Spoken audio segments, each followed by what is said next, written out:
한 주간의 HR 관련 소식을 전달해드리는 주간 인사 노무뉴스입니다. 뉴스의 자세한 소식은 영상 아래 HR 아카데미 홈페이지 링크에서 첨부 파일을 통해 확인하실 수 있습니다. 7월 첫째 주 주간 인사 노무뉴스 첫 번째 소식입니다. 지난달 23일 고용노동부 장관이 변화하는 시대적 흐름에 맞게 고용노동 시스템을 현대화하는 노동시장 개혁 추진 방향을 발표했습니다. 정부는 지속 가능하고 미래지향적인 노동시장 구축을 목표로 노동시장 제도 관행, 의식을 혁신하겠다며 우선 추진과제로 근로시간 제도 및 임금체계 개편을 꼽았습니다. 근로시간 제도 개편에 대해서는 실근로시간 단축을 위해 휴일, 휴가를 활성화하고 재택, 원격 근무 등 근무 방식을 다양화하는 한편 제도적으로는 주 최대 52시간제의 기본 틀 속에서 운영 방법과 이행 수단을 현실에 맞게 개편하겠다는 의사를 밝혔습니다.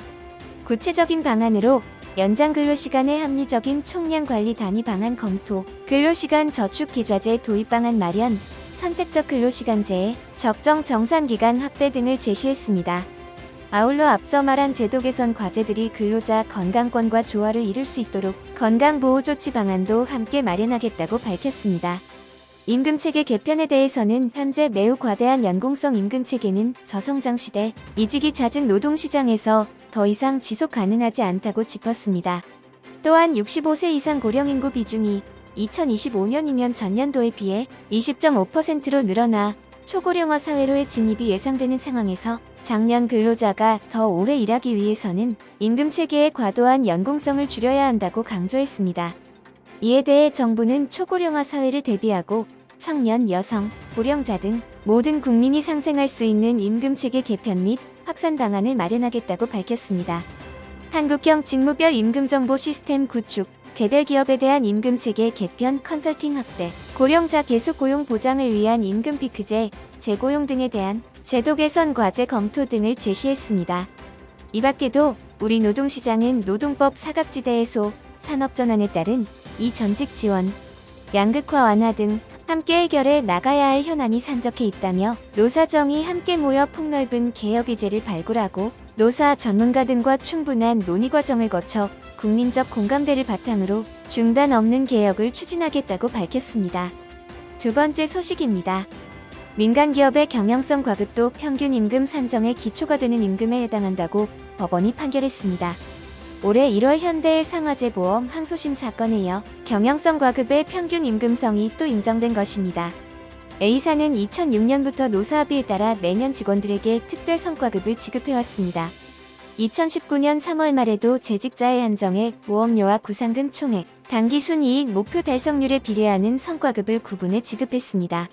그런데 3월 초순 퇴직한 B씨 등은 2018년도 성과급 지급 대상에서 제외되어 B씨 등은 특별 성과급은 임금에 해당하므로 미지급된 성과급을 반영해 재산정된 퇴직금을 지급하라며 2020년 4월 소송을 냈습니다.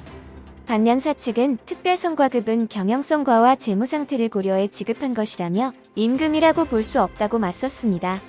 1심은 특별 성과급의 평균 임금성을 부정했습니다. 재판부는 임금 교섭 결과에 따라 특별 성과급 지급 여부나 기준 액수 등이 매년 달라진다며 특별 성과급은 지급 사유나 지급 조건이 불확정 유동적으로 보일 뿐이라고 판시했습니다. 하지만 항소심은 특별 성과급은 근로의 대가라며 1심을 뒤집었습니다. 재판부는 보험료와 구상금 총액은 집단적 업무 성과지만 근로 제공과 밀접한 관련이 있다고 볼 수 있다며 근로자 전체의 집단적 업무 성과인 점을 이유로 근로의 대가성을 부정할 수는 없다고 밝혔습니다. 나아가 특별 성과급이 매년 1회씩 지급됐으므로 계속적, 정기적 급여에 해당한다고 판단했습니다. 재판부는 A사는 2006년부터 14년 이상 매년 특별 성과급을 지급했고 특별 성과급이 도입된 이후 단 한 차례도 지급되지 않은 적이 없었다고 설명했습니다. 잇따르는 경영성 과급 평균 임금성 판결은 다른 민간기업 소송에도 영향을 줄 것으로 전망됩니다. 재계는 여전히 경영성 과급은 외부 요인에 의해 결정된다는 입장을 고수하고 있지만 법조계는 경영성 과급의 대가성을 인정해야 한다고 강조하고 있습니다. B씨 등 퇴직자들을 대리한 변호사는 사기업의 경영성 과급도 평균 임금 산정의 기초가 되는 임금에 해당한다는 것을 법원이 다시 확인했다며 앞으로 유사소송에서 물꼬를 틀 것으로 보인다고 말했습니다. 세 번째 소식입니다. 지난달 27일 LG 디스플레이는 하반기 신입사원을 세 자릿수 규모로 채용한다고 밝혔습니다.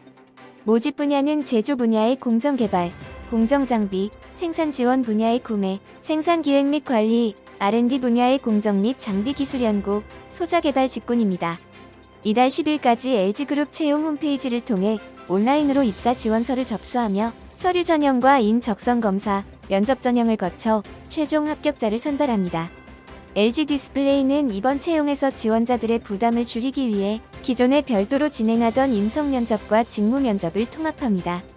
또한 지원자가 반대로 면접관에게 회사와 직무에 대해 궁금한 점을 질문하는 리버스 면접도 새로 도입합니다.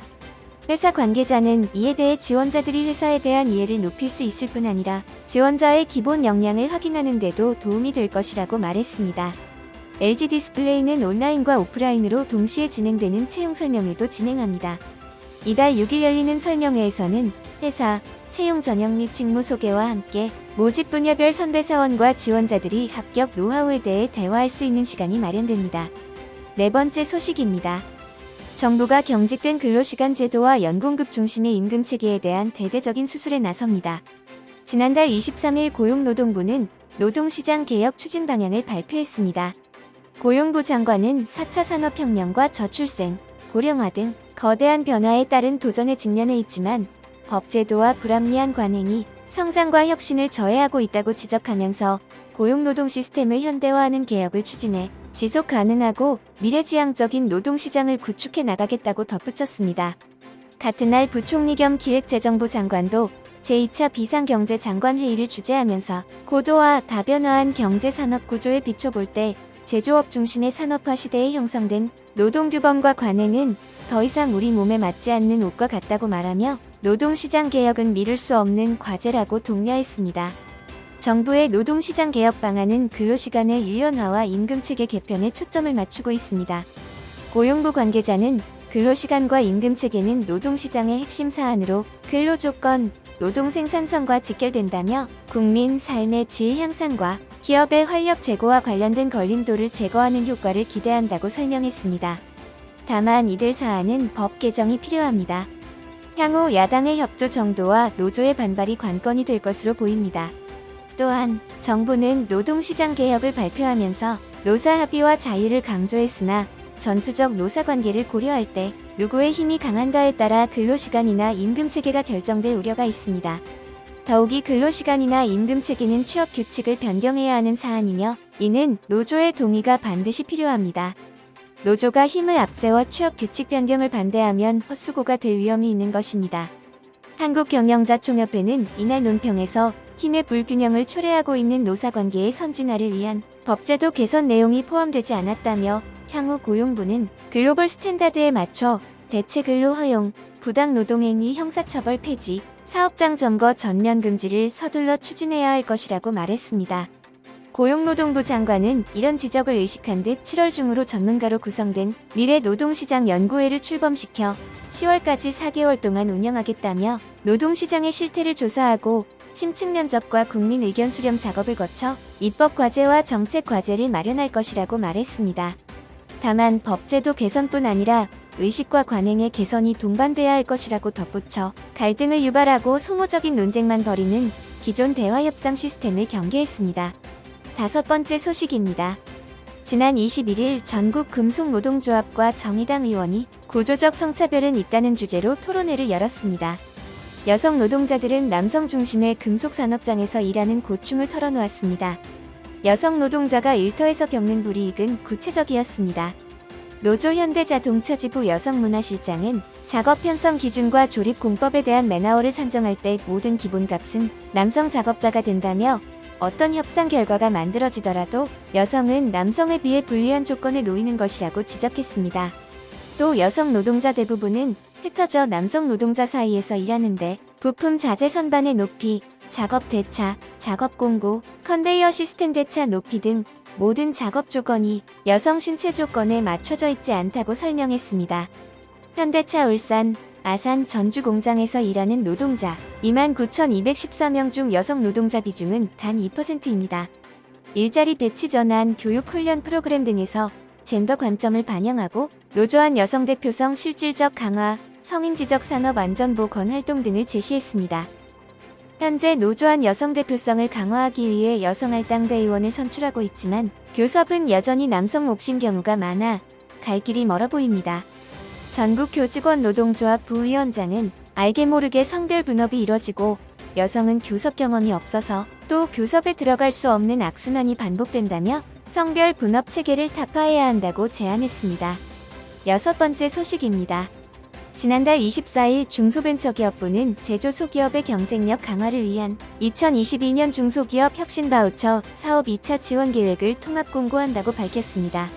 중소기업 혁신 바우처 사업은 2020년부터 추진한 사업으로 제조 중소기업 혁신 역량을 강화하기 위해 일반 및 재기 컨설팅 바우처와 탄소 중립 경영 혁신 바우처 지원으로 나누어 컨설팅, 기술 지원, 마케팅 서비스를 제공하고 있습니다. 지원 대상은 최근 3개년 평균 매출액 120억 원 이하의 제조 소기업이며 1차 사업은 498억 원 규모로 일반 및 재기 상담, 탄소 중립, 경영 혁신 바우처 프로그램을 진행하고 있습니다. 이번 2차 사업은 총 120억 원 규모의 고도화 서비스 바우처와 지역 단위 자율형 바우처를 신설해 진행할 계획입니다. 고도화 서비스 바우처는 사업화 역량 강화를 위해 2020년부터 2021년까지 혁신 바우처 사업 시제품 제작 지원을 받은 업체를 대상으로 시제품의 성능 향상과 사업화 추진을 지원할 예정입니다. 고도화 서비스 바우처를 통해 컨설팅, 기술 지원, 마케팅 등 3개 분야 10개 서비스로 이루어진 메뉴판에서 원하는 서비스 프로그램과 수행기관을 선택해 맞춤형 서비스를 받을 수 있습니다. 또한 지역 단위 자율형 바우처는 지역별 육성 필요 산업의 공급망 내에 있는 기업의 성장 지원을 위해 13개 지방청에서 지원 대상 및 서비스 프로그램 등을 자율적으로 설계해 지원할 계획입니다.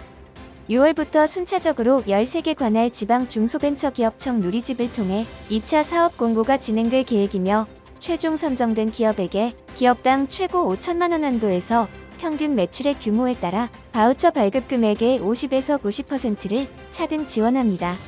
중기부 지역혁신정책과장은 급변하는 경영 환경 속에서도 제조 중소기업이 혁신 역량을 강화할 수 있도록 혁신 바우처 사업의 여러 신규 프로그램을 신설해 적극 지원하고 있다며 앞으로도 제조 중소기업이 시장 경쟁력을 강화할 수 있는 실질적인 지원이 이루어지도록 정책적인 노력을 기울일 것이라고 말했습니다. 이번 주 주간 인사 노무 뉴스는 여기까지입니다. 다음 주도 유익한 소식으로 찾아뵙겠습니다.